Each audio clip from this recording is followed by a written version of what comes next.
Pengertian pengelolaan tenaga pendidik dan kependidikan.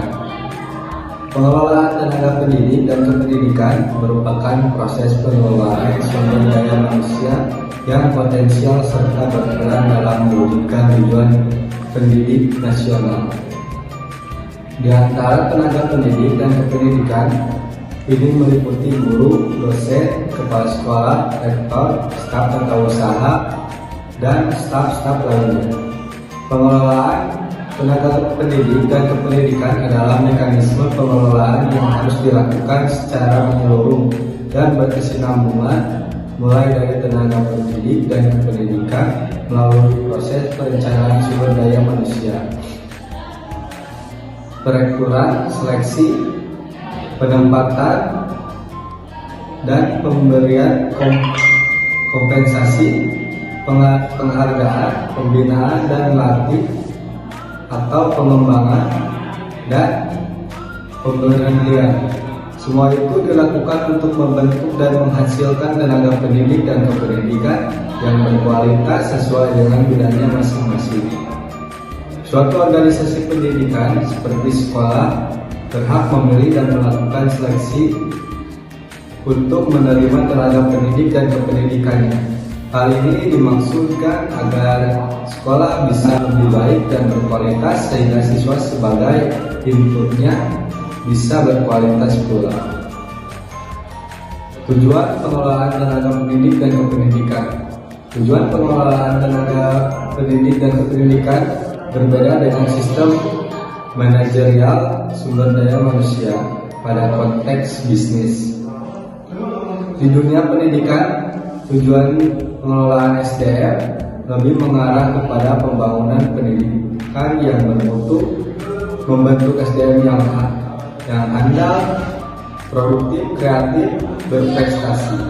Tujuan dari pengelolaan tenaga pendidik dan kependidikan adalah agar mereka memiliki kemampuan, motivasi, dan kreativitas untuk satu, mewujudkan sistem sekolah yang mampu mengatasi kelemahan-kelemahannya sendiri. Dua, secara kesinambungan menyesuaikan program pendidikan sekolah terhadap kebutuhan kehidupan peserta didik dan persaingan terhadap kehidupan masyarakat secara sehat dan dinamis. Tiga, menyediakan bentuk kepemimpinan yang mampu mewujudkan tujuan organisasi yang pengertiannya lebih dari relativistik pada setiap jenjang manajemen organisasi pendidikan nasional. Perencanaan manajemen tenaga pendidikan dan kependidikan adalah pengembangan dan strategi dan penyusunan tenaga pendidik dan kependidikan sumber daya manusia atau SDM yang berkomprehensif guna memenuhi kebutuhan organisasi di masa depan. Perencanaan SDM merupakan awal dari pelaksanaan fungsi manajemen SDM. Walaupun merupakan langkah awal yang harus dilaksanakan, perencanaan ini seringkali tidak diperhatikan dengan seksama. Dengan melakukan tiga perencanaan ini, segala fungsi SDM dapat dilaksanakan dengan efektif dan efisien. B. Seleksi. Seleksi atau selection didefinisikan sebagai suatu proses pengambilan keputusan di mana individu dipilih untuk mengisi suatu jabatan yang didasarkan pada penilaian terhadap beberapa besar karakteristik individu yang bersangkutan.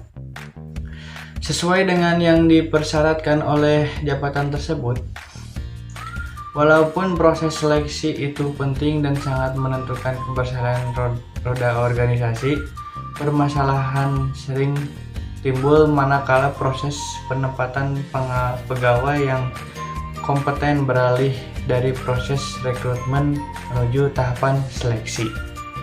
Pembinaan dan pengembangan Pembinaan atau pengembangan tenaga kependidikan merupakan usaha mendayagunakan, memajukan, dan meningkatkan produktivitas setiap tenaga kependidikan dan yang ada di seluruh tingkat manajemen organisasi dan jenjang pendidikan sekolah.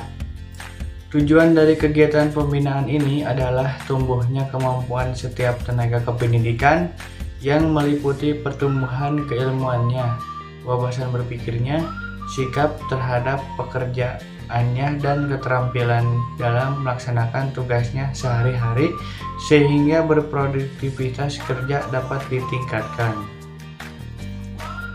D. Penilaian. Penilaian tenaga kependidikan merupakan usaha yang dilakukan untuk mengetahui seberapa baik performa seseorang tenaga pendidikan dalam melakukan tugas pekerjaannya dan seberapa besar potensinya untuk berkembang. Performa ini dapat mencakup prestasi kerja, cara kerja, dan pribadi, sedangkan potensi untuk berkembang mencakup kreativitas dan kemampuan mengembangkan karir. E. Kompensasi. Kompensasi menunjuk pada semua bentuk upah atau imbalan yang berlaku bagi suatu pekerjaan. Secara umum, kompensasi ini memiliki dua komponen, yaitu satu, kompensasi langsung berupa upah, gaji, insentif, komisi, dan bonus. Dua, kompensasi tidak langsung, misalnya berupa asuransi kesehatan, fasilitas untuk rekreasi, dan sebagainya. F.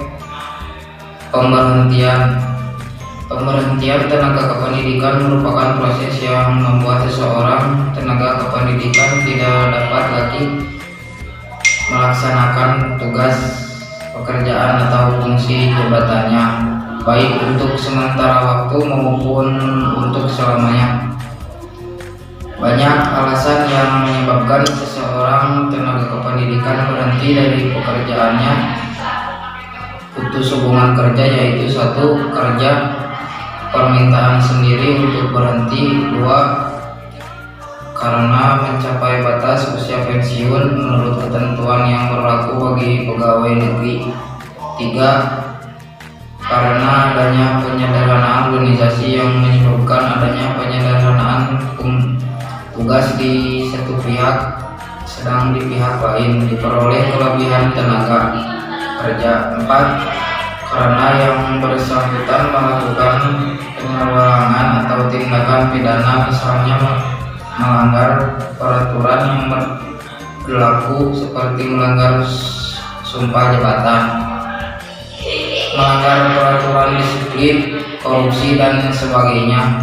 5. Karena yang bersangkutan tidak cukup cakap jasmani atau rohani, seperti cacat karena suatu hal yang menyebabkan tidak mampu lagi bekerja, mengidap penyakit yang membahayakan diri dan lingkungan, berubah ingatan, dan sebagainya.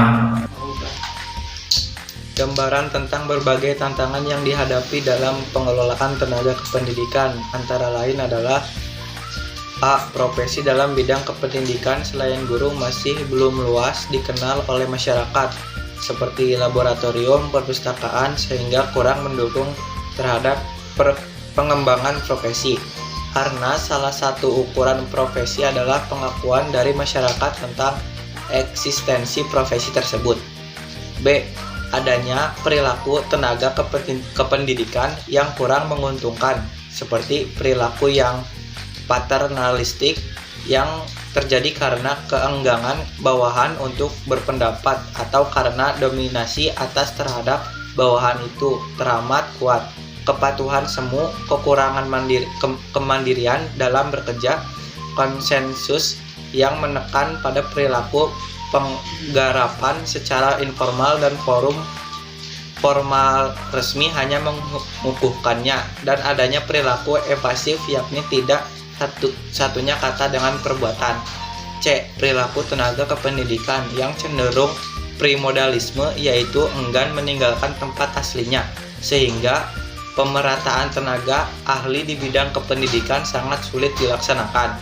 Hal ini juga ditandai dengan sulitnya beradaptasi dengan lingkungan baru, sehingga mereka tidak mudah untuk bekerja di tempat baru. Mutasi yang terjadi di lingkungan. Organisasi pendidikan kadang berkonotasi buruk. Akibatnya, perpindahan tenaga kependidikan dari suatu wilayah ke wilayah lain sangat jarang dilakukan. Hal ini berakibat buruk bagi pengembangan staf. Dengan kata lain, wilayah yang kekurangan tenaga ahli akan sulit untuk menerima suplai tenaga ahli yang baru. Produktivitas kerja masih dianggap rendah yang diakibatkan oleh kecerobohan-kecerobohan dalam pelaksanaan kegiatan-kegiatan pengelolaan tenaga kependidikan itu sendiri, seperti perencanaan pengadaan tenaga kependidikan yang belum efektif, terus penyelesaian yang belum lancar, sistem imbalan yang belum memadai dan 36 adil, dan pengawasan ketenagaan yang belum mendapat perhatian yang cukup. Selanjutnya, berbagai perubahan telah terjadi di luar sistem pendidikan atau sistem sekolah yang diakibatkan oleh lajunya pertumbuhan penduduk, kemajuan iptek, dan perubahan-perubahan global, regional, atau lokal yang terjadi dalam kondisi sosial, ekonomi, dan budaya. Jenis-jenis tenaga kependidikan. Yang pertama, tenaga struktural.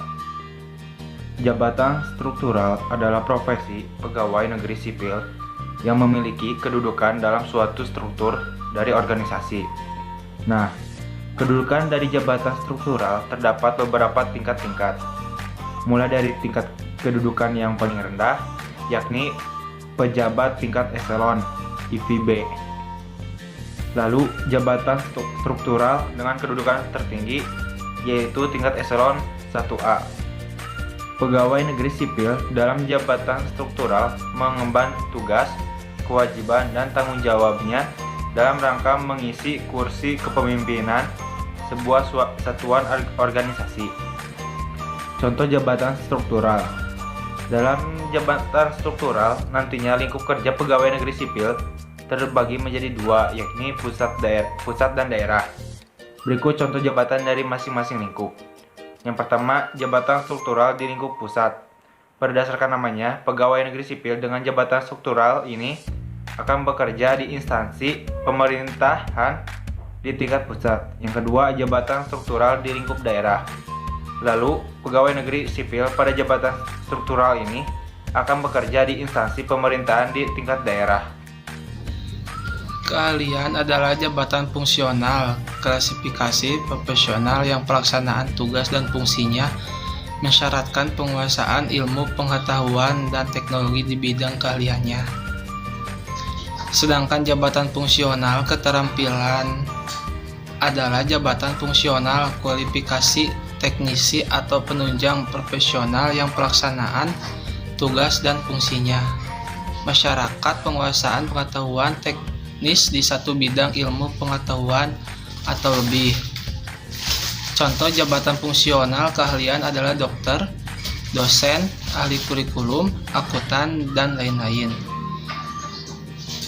Contoh jabatan fungsional keterampilan adalah teknisi penerbangan, asisten perawat, paramedik, veteriner, teknisi penelitian dan perekayasaan, asisten teknik pengairan, dan lain-lain. Tenaga teknis karyawan yang bertugas membantu pimpinan dalam bidang keteknisian. Menurut Kamus Besar Bahasa Indonesia KBBI, arti tenaga teknis adalah karyawan yang bertugas membantu pimpinan dalam bidang keteknisian.